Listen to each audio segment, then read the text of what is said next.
Hello, I'm Chris Ott, and this is a new series which I'm titling The Psychic Emergent Universe. I want to explain first some of the words in that title because, words have different meanings and they mean different things in philosophy than they do in colloquial speech.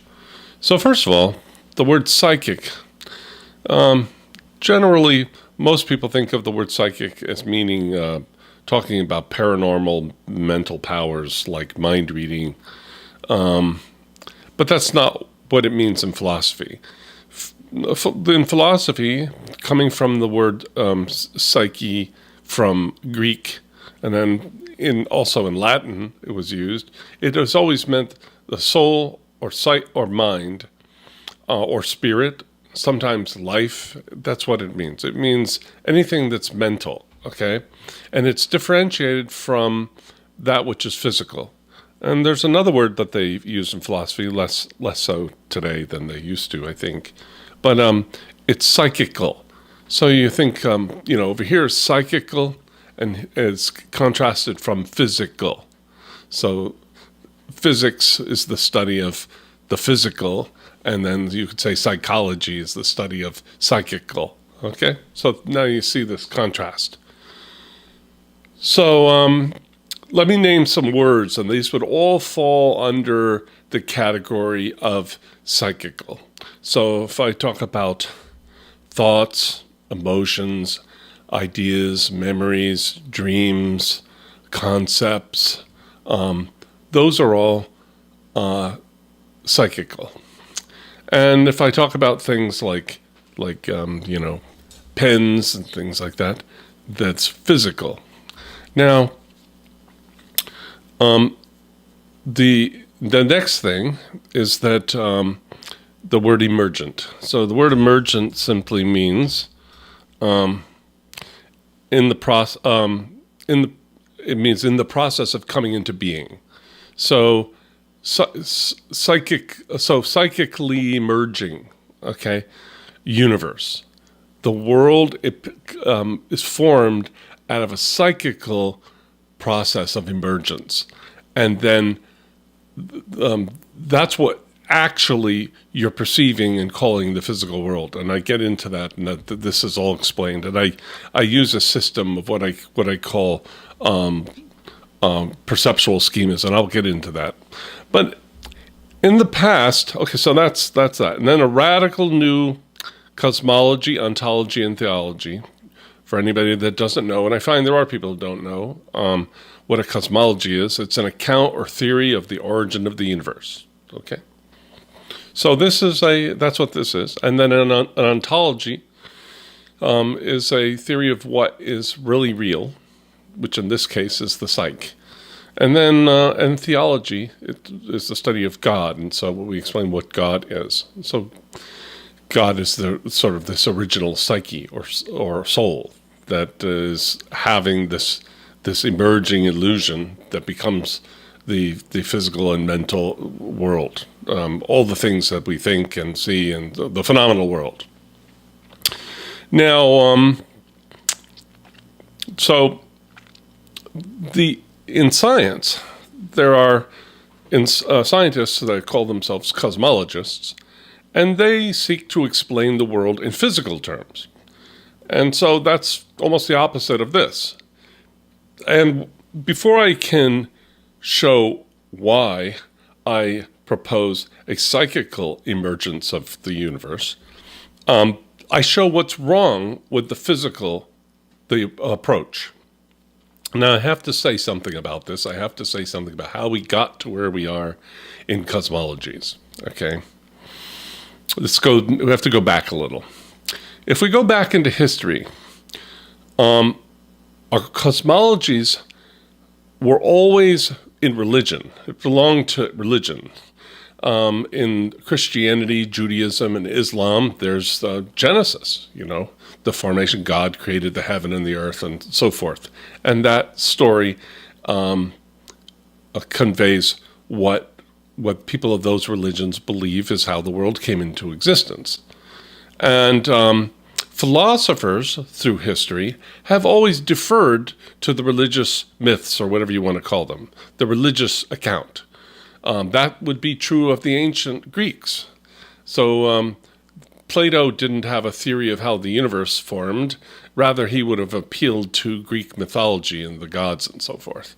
And Aristotle actually didn't believe there was a creation of the world. He believed the world had always existed essentially like it is, because he had a problem with the idea of a beginning from nothing. So he believed that there was no beginning. The world had always been. So, but throughout the Middle Ages, of course, philosophers deferred to the Bible. And I should say, this isn't just the Abrahamic religions of Islam, Judaism, and Christianity. It's true in Hinduism, too. They have their own creation myths, and they would appeal to those. Well, in the Middle Ages, this went on. And then, of course, in the Enlightenment period, which is the area that I have a special fondness for, the Enlightenment philosophers, all of those philosophers accepted that God created the world pretty much as it is in the Bible, and they left it at that. Why the world was created or anything like that was not in their purview. They didn't feel that was a philosophical question. Those were questions of religion, and they left it at that. And so that's true in the 1600s, 1700s. But in the 1800s, things began to change, and people began to question God, question the Bible, and you had new theories. And so, for instance, you have Darwin's theory of evolution, published in 1859. And then you have the Big Bang theory in the 1960s. That was proffered and still is sort of generally accepted. And these are physical explanations of how the universe came about. And so what do philosophers do about this today? Again, like in the ancients and the Middle Ages and the Enlightenment, as they deferred to the Bible, today philosophers just defer to science. They still believe that it's not an area of philosophical inquiry, that they don't have the tools, and they assume that the scientists do. So they defer to science. That's their purview. That's their area, and we just accept whatever they say. So philosophers today do not do what I do. They do not propose a cosmology. And as a matter of fact, even in the Enlightenment, when philosophy was at a very big, high point, none of those philosophers did. As I just said, they deferred to the Bible. Even the deists, if you know what deists are, they're people who believe that God created the world, but then he didn't have anything to do with it, and you can't, he doesn't interfere in the affairs of the world. But he had to have created it because prior to very modern thinking in the late 1800s and the 20th century, they couldn't see how else the world could have been created. So even deists who were like halfway to being atheists, but not quite, they still accepted that God created the world, but they didn't see any other role for him. They didn't believe in miracles and things like that, but they did believe in the big miracle of his creating the universe. So that's a little summary of that. So what I'm doing is really unusual. It's not like this is one of, a whole bunch of competing cosmologies that philosophers are putting out. And there's Chris Ott's, two that we have to compare to some others. No, this is the only one. You can compare it to the Big Bang, which I'm going to do, but you can't go to a philosopher because there is no philosopher who has a cosmology. And if I'm wrong, please correct me. That was something I'd like to know, but I've never seen it.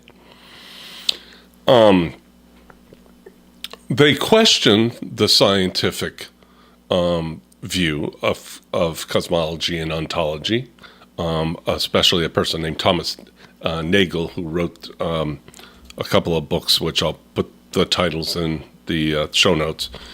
He's questioned the whole paradigm that we live in, but he doesn't propose a new one. He just says, "I see some problems," and the Christians that attack our regular view of Darwinian evolution and the Big Bang and the materialist paradigm, they should be taken seriously for their points that there are problems here. Well, I'm going to get a little into those problems because that's the reason that I say the world is what's called psychogenic. Oh, that reminds me. I wanted to say, before I go on, where you can find this definition of psychic that means in contrast to physical. So some dictionaries pretty much emphasize the idea of the paranormal power of, prescience and thought reading and so forth. But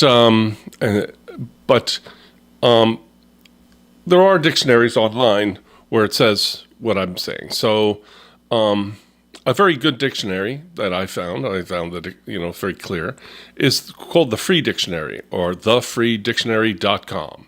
And look up the word psychic, and it says, of, relating to, affecting, or influenced by the human mind or psyche, mental. But I'm not saying just the human mind. I mean, it's mental even before there are humans, and you'll see what I mean. But anyway, and it's number 3 definition, psychology, mental as opposed to physical, psychogenic.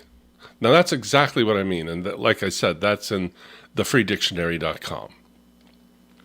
Now psychogenic, genic is like or of origin. It means having a psychological rather than a physical origin. That's called psychogenic. And I've actually thought of calling this whole idea the psychogenic universe. But I like the word psychic universe. It's just, that's what I've chosen. Most people don't know the word psychogenic either. These are kind of rare words from philosophy. And then there's also the Dictionary of Philosophy online. And it says psychic or psychical, as I said, that's another term, means the same thing. It's an adjective. In the general sense, psychic is applied to any mental phenomenon. But in the special sense, it means those paranormal things. But in the most general sense, it just means the mental half of life. Now, I am going to go over, I'm going to show a very quick video, CGI, computer-generated image video of the Big Bang. And the voice sort of describes what's happening in it. And I'm going to want you to pay close attention to it. And then I'm going to talk about it after I show it. But before I do, let me describe something about time and space. A few things about time and space. Because the Big Bang and the physicalist cosmology that we have in science is very related to time and space, and so is the one that I propose in my 2 books. Time and space are very important aspects of how the universe came about, because they're almost questions of time and space, because that's what the universe is, something in time and space. Now, when I say describe something as physical, I often just use a pen, dry marker. This is physical. No, it has certain attributes, and it's very important attributes. It has a lot of attributes. It has weight, and it has mass, but it also has these dimensions of time and space. And let me describe them in philosophical terms. It occupies a certain amount of space, and that's called extension, and it's measurable. And I can measure it in number, and I could say how much space relative to the size of the room that it is in. But that is part of what we mean by a physical thing. If it didn't occupy space, it really wouldn't be physical, would it? Like, for instance, a dream doesn't really occupy any space, but we don't call it physical. We call it psychogenic. Okay, another thing is time. it has what's called traditionally in philosophy duration. So this also occupies a certain amount of time. There was a time before this pen existed, and it was manufactured, and then one day it'll be in the landfill, it'll rot away, and it'll be no more. And so that this has a particular place in time and space. All right, it has extension and duration. Now let's talk about something entirely psychogenic. Let's take the number 3. The number 3 is actually there. You can have 3 things, 3 objects, but that's not what we mean by 3. 3 is a mental abstraction. People came up with this as a way to quantify these physical objects, and then they created a lot of mathematics so they could make, how many pens there would be if you made 5 more, then there'd be 8 pens, and so forth. But these numbers are human abstractions. They're mental abstractions. A number isn't physical. It is mental or psychogenic. So does a number, like the number 3, does it have duration and extension? Does it occupy a certain amount of space? No. Does it have a certain duration? Does it get created and then sort of rots away? No. For all we know, 3 as a concept would exist as long as the concepts were possible. As long as that there was intelligence, there would be the possibility of the concept of 3. So 3 does not it's not in space and time, all right? Whereas this object, like all physical objects, is in space and time. As a matter of fact, it's not just another quality of it. It practically defines what we mean by a physical thing. A physical thing has to have extension and duration. Okay? Now, we're going to show that little animation I said. I'm going to go to that, and I'll come back, and I'll give my comments about it. To begin, at the beginning. No space, no time. Everything in the known universe compressed into a dot smaller than an atom. Suddenly, out of this, the universe expands. Stars and galaxies form, creating the cosmos we see today. The story of our universe starts with a Big Bang. All right. That is the Big Bang theory, that long ago there was no space or any time, but there was just this little point and everything was squished in there. And this was smaller than an atom, as the narrator said. And then it exploded and it went out, and with it came space and time. All right. But where this was originally, well, that wasn't in space and time. Okay. Because he said, no space, no time. Well, what does that tell us? That tells us quite a lot, this animation. But one thing is that it couldn't have been physical. What they're describing is not possible in physical terms. Also, the dot that he shows, this little shivering piece of light with the music playing, it's obviously, you just look at it and it's depicted and imagined as located in space. And it's obviously imagined as something occupying a certain point in time. That's that point. Now, how did they come up with this idea? Well, I'll actually read it to you. This is a quick description of how it's conceived. It's done through modeling, okay? It's not done through observation. Obviously, you can't observe the past, but they can model things going on now and turn those backward and see where they wind up by going backward. That's how they do it. So, crucially, these models are compatible with the Hubble-Lemaitre law, the observation that the farther away a galaxy is, the faster it is moving away from the Earth. Okay, so there's this expanding, universe that appears to be, that they pick up on. Extrapolating this cosmic expansion backwards, okay, so that's how they model it, you see, backwards in time using the known laws of physics. Okay, there's a problem. You're extrapolating this backwards in time using the known laws of physics. Well, how did the laws of physics get here? And the laws of physics are all ratios of time and space. They are made up of ratios of time and space. So you can't have laws before there's time and space. So there were no laws. So where do the laws come from? What are the laws? None of this is explained. They just presuppose that there's these laws.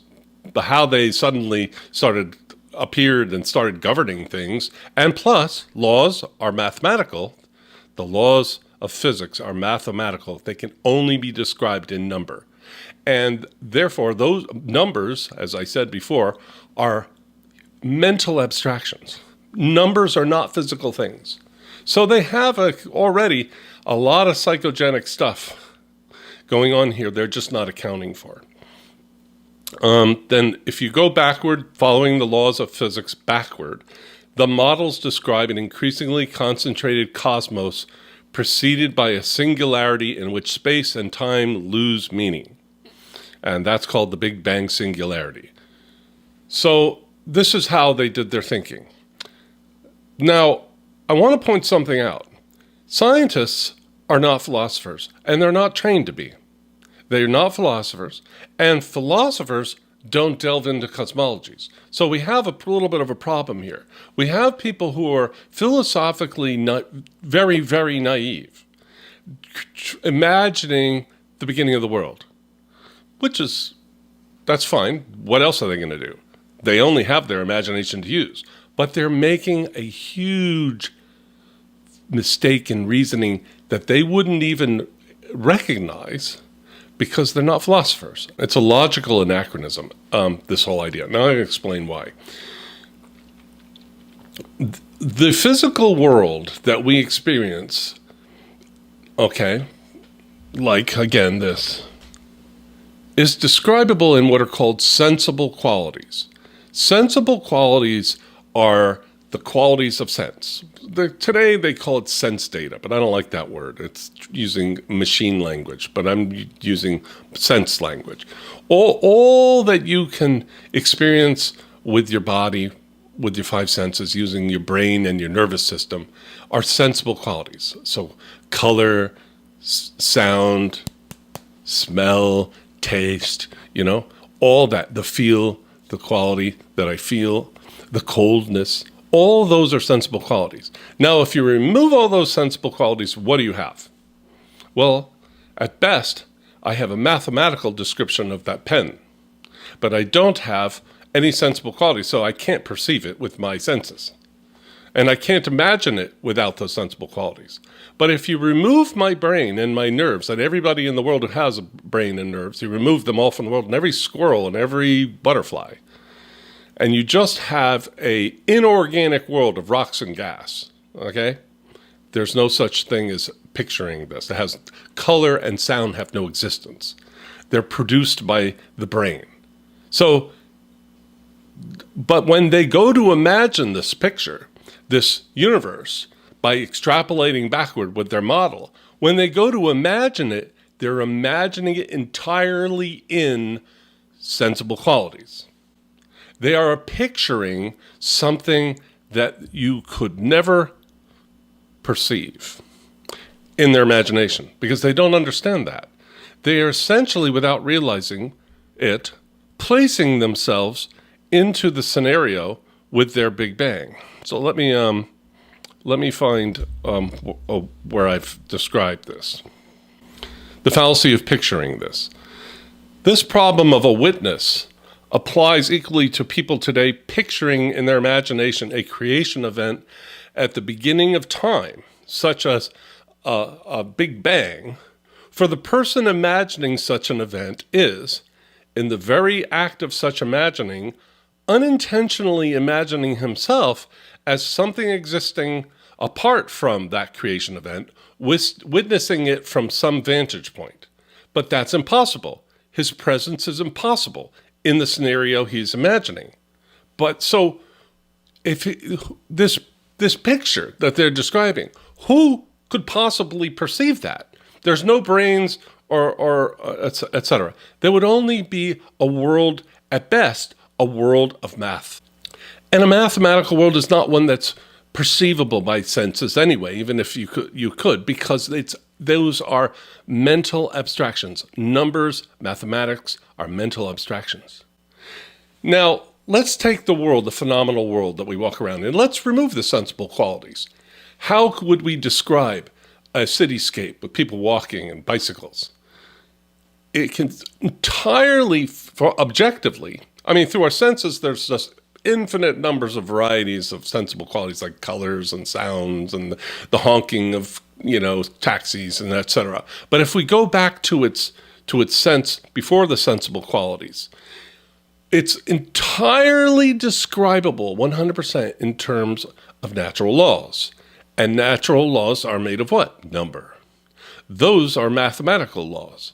So let's cut to a little animation of a world of laws, because that's really what we're talking about if you removed us. So as we move backward to a time before we existed, we do not perceive a Big Bang. Rather, we perceive a mathematical world. And now, which is a psychogenic world. Okay, that's the reason these are reasons why I'm saying the physical idea is not well thought out.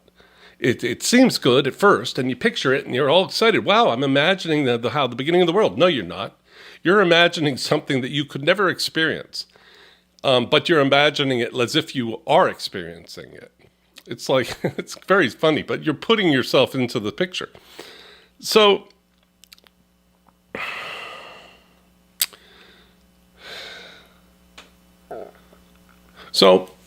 there's another problem. There's another problem with this Big Bang. It has to do with the scientists' concept of space and time, which they've come to call space-time, which I would never use a silly term like that. There's space and there's time. And space-time is just like fiddling with language to make a point that they're inextricably connected, which they are. But what they're doing, because they imagine that space came out of this point, which absolutely doesn't make any sense because the point should be in space if you're picturing it. But they want it to be that it comes out and it kind of expands. And before the Big Bang, space and time and all the laws of nature and everything, they're smushed in. So they picture a kind of spongy space and a kind of spongy time. And they're turning time and space into substances. I mean, I have this slime here. I hope I don't ruin my clothes. But this is slime. You can buy it at a novelty store. And this is how they picture it. And you've seen lots of pictures online. You go online and look up all this new science. And you'll find all these pictures of stretched and bent space-time. And we have wormholes and all this stuff. It's all this flexible, gooey space, this flexible, gooey time. But it wasn't always the case that people had such a barbaric and primitive view of space and time.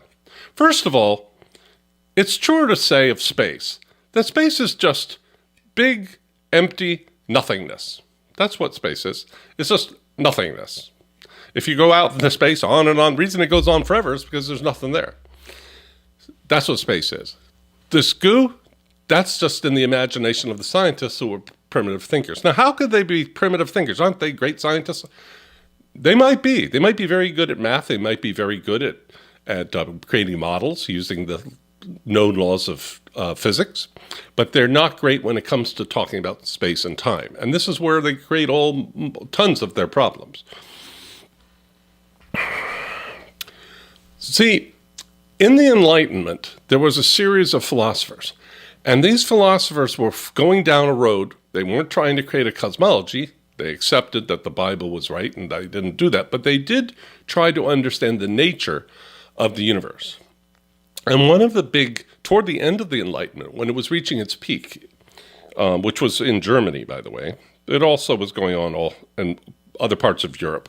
But the last great advances, philosophically, occurred in Germany in the late 1700s. And the one who sparked this revolution in thinking about space and time was Immanuel Kant, who I and many people, especially in Europe, especially more in the past and less as time goes on, consider to be the greatest of all the philosophers since Plato and Aristotle. He was truly a great genius.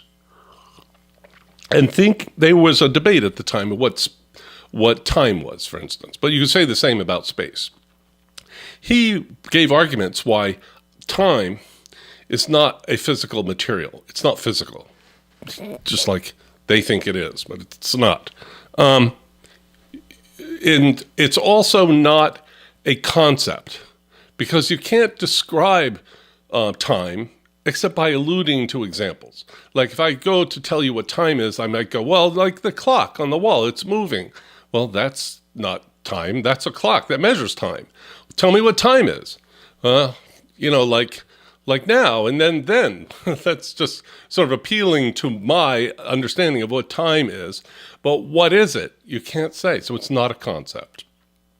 It's not put together synthetically from other ideas like other concepts are. So if it's not a concept, then it's not a physical thing. What could it be? And he came up with this. It's a natural, innate, inborn intuition.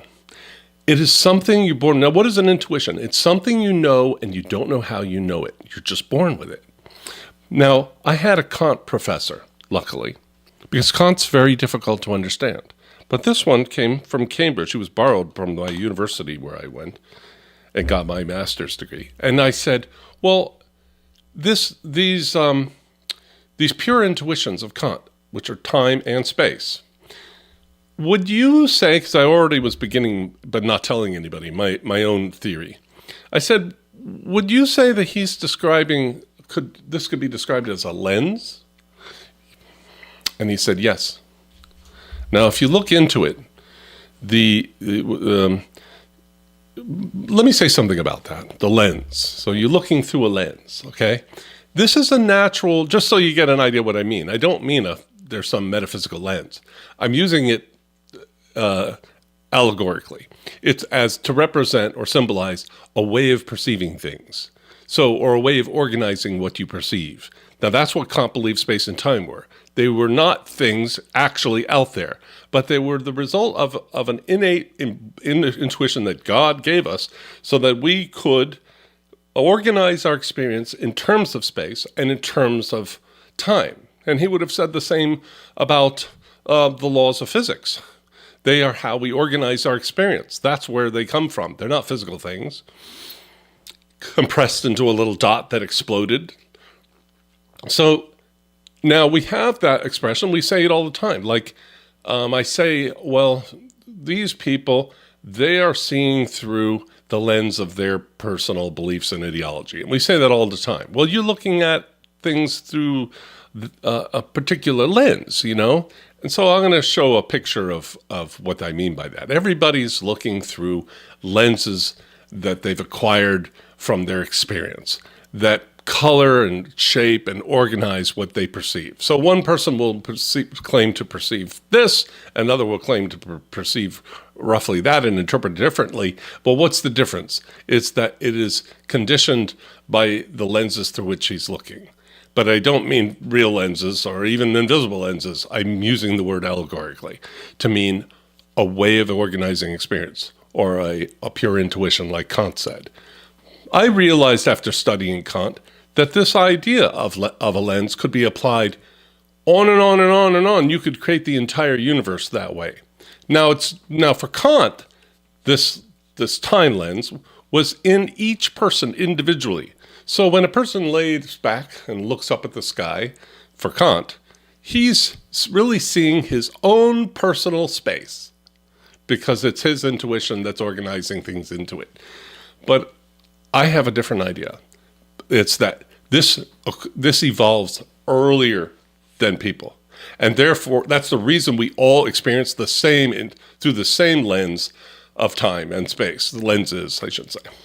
It's because we are partially produced by them. So I have a system where first you had the lens of time, then the lens of space, then the lens of the laws of nature, or laws of physics, which are, look, if you look into it, simply ratios of time and space measurements. And then you can describe the entire physical world in terms of physical laws. That's the reason for that animation, which I'll show for a second again, of a world of laws is really what we're in. Because, and then once the human body, or even the animal body, any creature with a brain and nervous system, emerges out of those laws, because that's what they are made of, because their physical body is, then they are able to, with their brain and their nervous system, translate those mathematical states into sensible quality states. So then I see color and sound, and I smell flower and so forth. But all that's really mathematical, but because my body, which is mathematical, has evolved and given me these new powers to perceive this mathematical state as this pitch of sound, and this mathematical state as this particular hue. The world basically emerges, and that's what we mean by psychically emergent. So I've essentially recapitulated the idea of the evolution of perception, and have shown why I don't believe the physicalist idea of cosmology works. Now remember, those scientists are not philosophers, so these questions would not apply to them. They're not approaching it that way. They're not really thinking that deeply. They're not philosophers, and I'm not a scientist. They're better at the numbers, and they could read off a whole bunch of physical laws. Of course, I could look them up and Google them, so no great thing. But so they're great scientists, but I'm bringing philosophy to this, which has never been brought to this, because remember, we used the religious accounts or stories or narratives of the creation of the world in every faith all over the world. Even the philosophers did. Even the deists did, until very recently, into the 19th century, and then 20th century was developed more. The Big Bang Theory is only a 60-year-old idea when it started becoming really accepted. It's not very old. There's nothing wrong with that. My idea is only 20 years old, but that doesn't make it false. I'm just saying, this is a relatively new thinking, this totally physicalist or reductive materialism, that they want to picture everything like things that they experience in the physical. But the problem is, when they go back to before there were nervous systems, they're bringing along these sensible qualities that couldn't have existed. That's where it's a logical anachronism. An anachronism is something out of place, usually in time, like Jesus wearing spectacles. That's an anachronism. I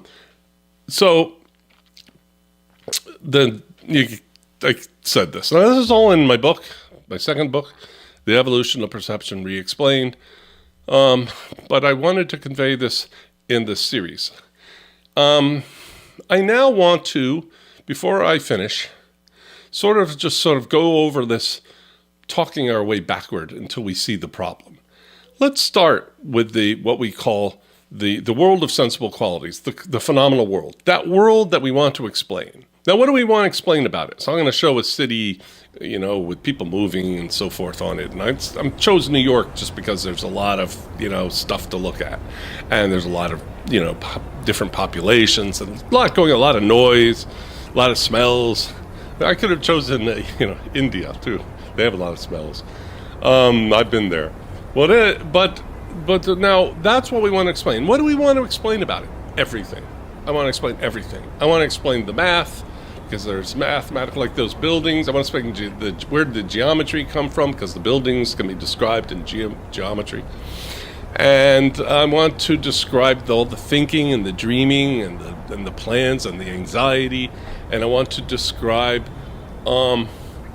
everything about it. So all the multivarious and multitudinous. Multitudinous means many things, and multivarious means many aspects. So I want to explain all the things and all the aspects of the world that we experience. Okay? That's what I want to explain, which of course is a psychic experience in the sense it's mental. Perception is mental. It's not a physical thing. Perception is that's why materialists deny perception sometimes, or they want to deny the sense that we're witnessing all this because they can't explain it. But anyway, let's now move backward from that city and let's go back to how it was before there were people and cities. And so we have a world of nature. There are critters and there are worms and there are butterflies and there are deer, but no people. And there's trees. Now, how do we know it was once like this? Well, we can see that in the fossil record, but also it had to be. There had to be a world where there were trees and so forth, because that's how people built the first buildings that eventually became the skyscrapers. So there had to be the resources here. But before that's what we call the organic world we still live in. Organic meaning living things. You know, the soil is just full of bacteria, the living solar system, sort of. But now let's go back to before there were living things.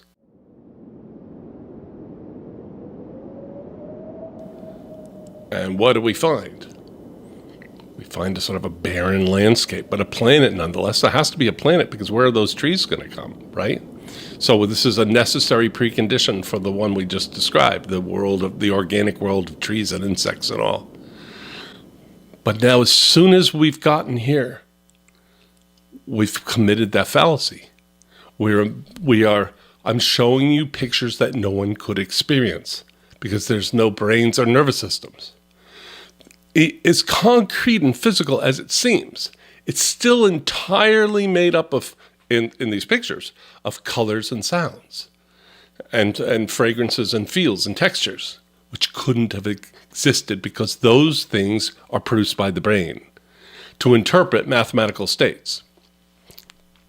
And we could go back further, but we've already made our point. We could go back, but I'll show it. We could go back to the formation of the nebula, out of which this planet is going to form. And then we could show that before the nebula, there had to already be the laws of nature. And then I could show that the laws of nature, which are ratios of space and time, there would have had to have already been space and time. So we need to explain the emergence of space and time, which I already have. They emerge as Kantian lenses, ways of perceiving what's going to come next, okay? And these lenses, they build on each other, okay, until you create the world.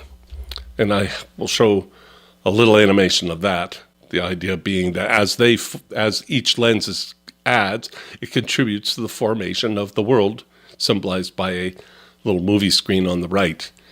That's the point of that. I wish I had an animator to really do that nice and we could kind of fly through these lenses until the world is produced, but I don't have the money for that right now. So that's what I wanted to say in this video. I hope you followed the point, and I'll continue this because I want to stay on the subject of this psychic emergent universe. Thank you very much for watching, and I'll see you in part 2. Bye-bye.